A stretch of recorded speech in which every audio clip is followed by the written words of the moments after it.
Wonderful. Good afternoon, everyone.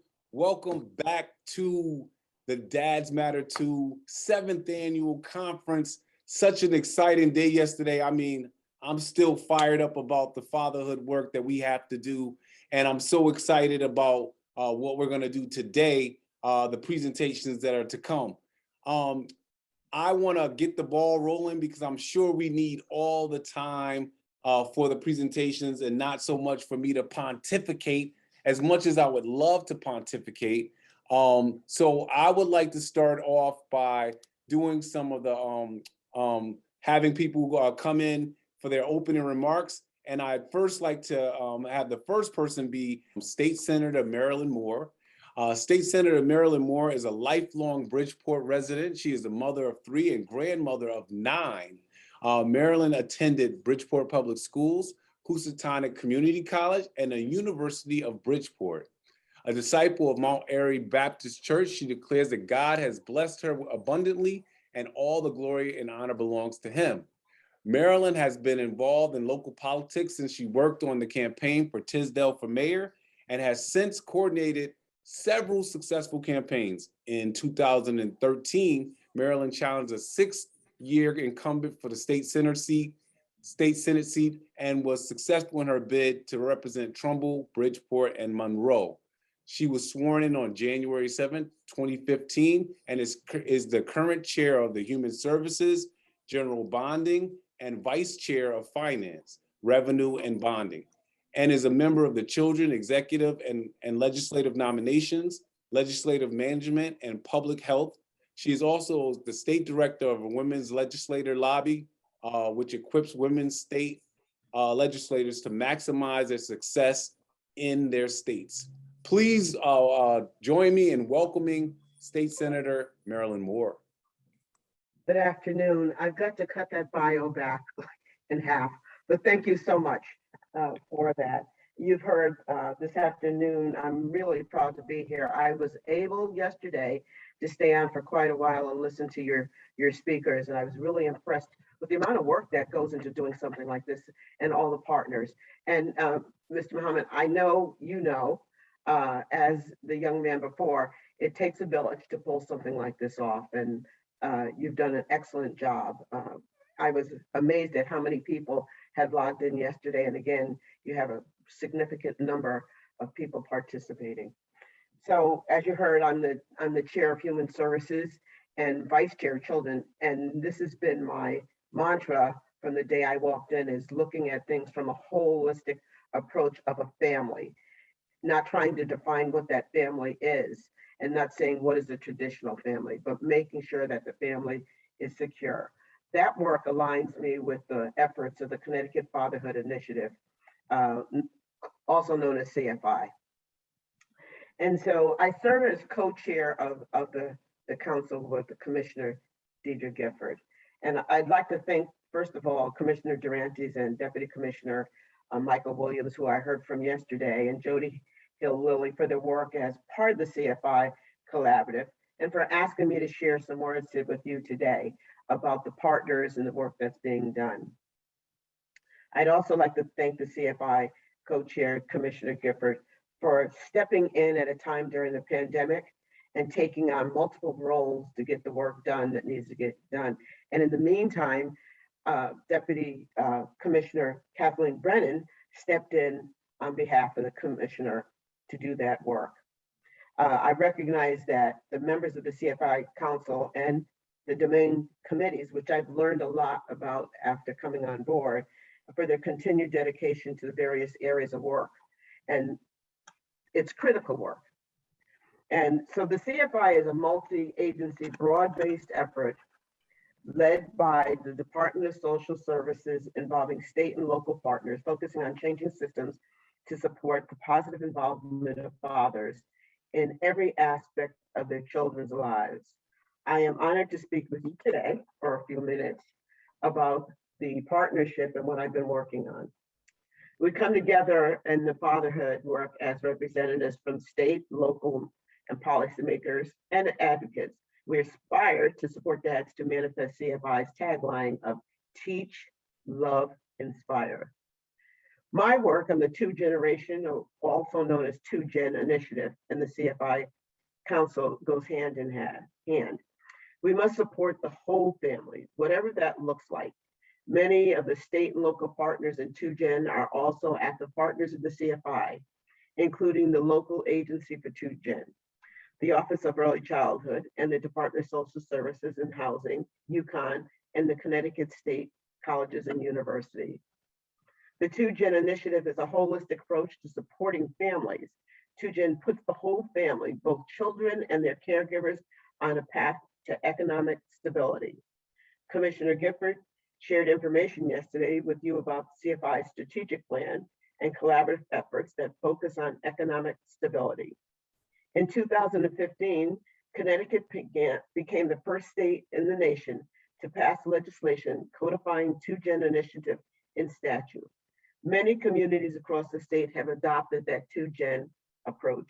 I was honored to carry that legislation in 2015 and also build on it to put it into legislation again in 2002.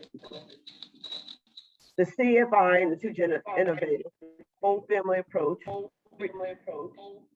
creates opportunities and address the needs of two generations at once and avoid the traditional siloed approach of funding economic development. Before I close, I'd like to share a couple more examples of CFI's most recent collaborative efforts to support men in their fathering role. First, at the national level and connecting with 2Gen, DSS represented the CFI in a year-long Aspen Institute Fatherhood Learning and Community Action. DSS was one of 30 organizations nationwide that was invited to submit a request to participate. And ultimately, one of the 11 organizations and 3 fathers with lived experience selected. This speaks volumes about the work being done in Connecticut.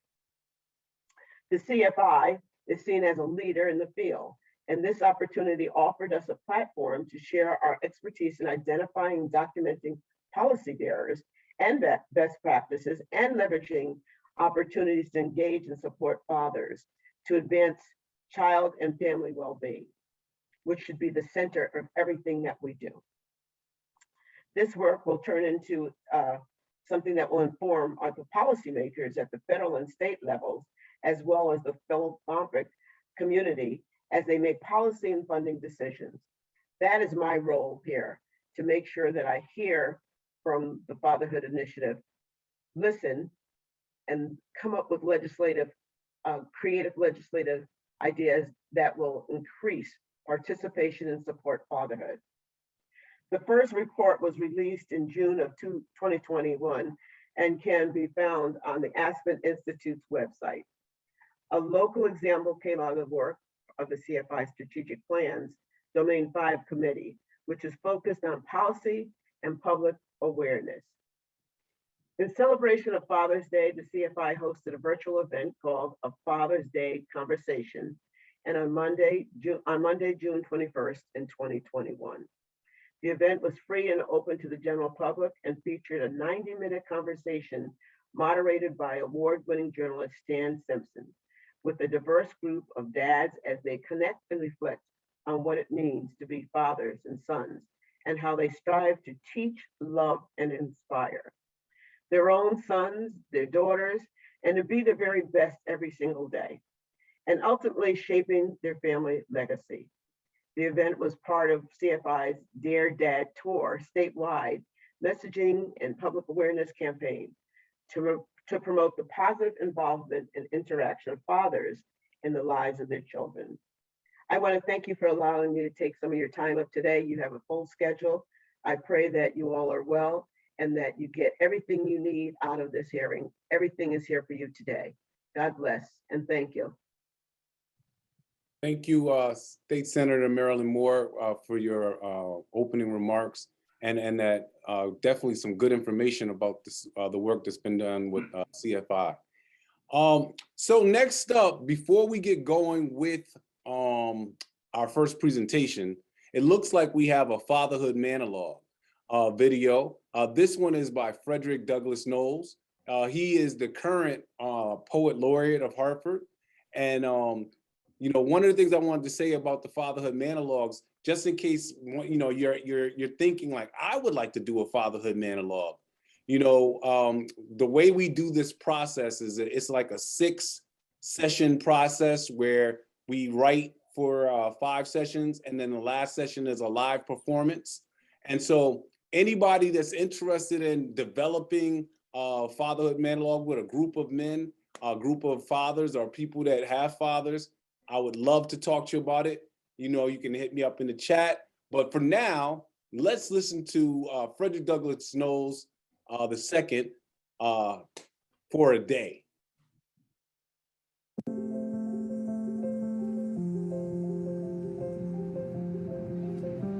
If I could just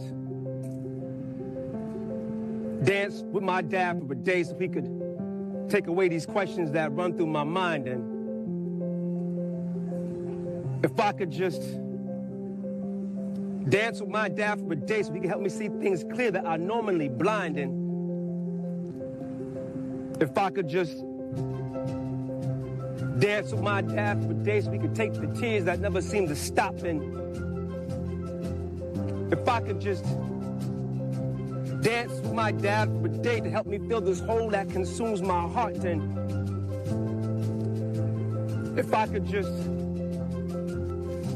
dance with my dad for a day to take the pressure off my shoulders. And if I could just dance with my dad for one day so he could watch me transcend from a boy into a man and grow older. And if I could just dance with my dad for a day so he could help me heal this world with love and peace. And if I could just dance with my dad for a day so he could teach me how to hold my hands high in front of the police. And if I could just dance with my dad for a day so he could look into my ebony eyes and see his very own. And if I could just dance with my dad for one day, so at least for one day I wouldn't feel all alone and miss you.